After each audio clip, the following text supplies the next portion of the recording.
to this critically important department. And as our colleagues on both sides of the dais have said, we look forward to working with you in this very important endeavor. As you might know, I represent a wonderful East Tennessee district. The city of Oak Ridge is there, and as part of our mission, we do quite a bit of nuclear deterrence and the like. That's one of our key missions there. It's my understanding that last year, Madam Secretary, you set up the Countering Weapons of Mass Destruction Office. I want to thank you for that.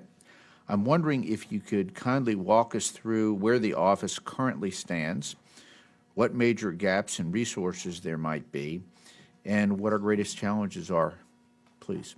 I'd be happy to. So as you know, sir, we have begun the process of integrating the various parts of DHS that will create that office. We have not, as you've noticed, requested any money in this budget. We are pulling together resources from what we have. We would like to work with you on future requests. Nuclear deterrence in particular, unfortunately, in the news is one of particular concern to the department. We've done extensive exercising, modeling, understanding of related effects such as electromagnetic pulse. We are also very concerned about the increased use of chemical weapons by terrorists, whether they be in a particular transportation mode or in mass gatherings. We have actually piloted some detection devices out into communities to help them understand if early signal, early warning, if there has been any kind of chemical attack. On bio, we continue to model. As you know, bio threats change very, very quickly. So it's a constant concerted effort to stay on top of them and then make sure that we have the appropriate response.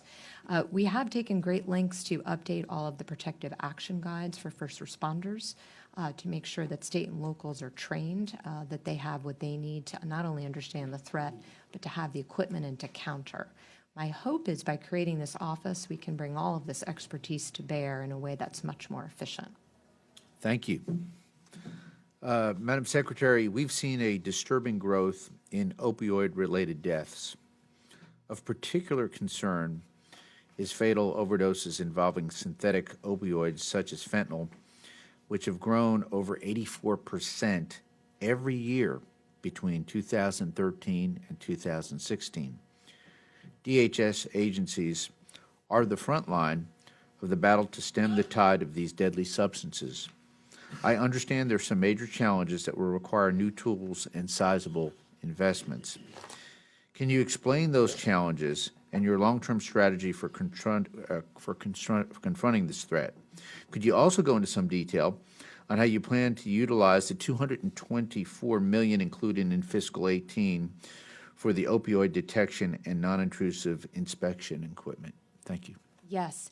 The President has made clear this is a very important initiative of the entire government.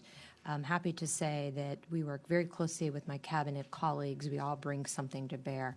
Within DHS, almost every part of DHS is helping to fight this, everything from TSA at the airports to CBP to the land borders to the Coast Guard to the maritime borders, ICE and HSI in the interior, and then CBP also with the mail. So I appreciate Congress passing the Interdict Act last year, which, as you know, gave us additional authority to screen. But the border is a very important part here because we do see the vast majority of drugs coming through our ports of entry. So the non-intrusive inspection equipment that you mentioned, the $224 million, will enable us to hopefully to detect even smaller amounts. Fentanyl, as you know, 50% more, unfortunately, toxic than heroin, but it's very, very, very small.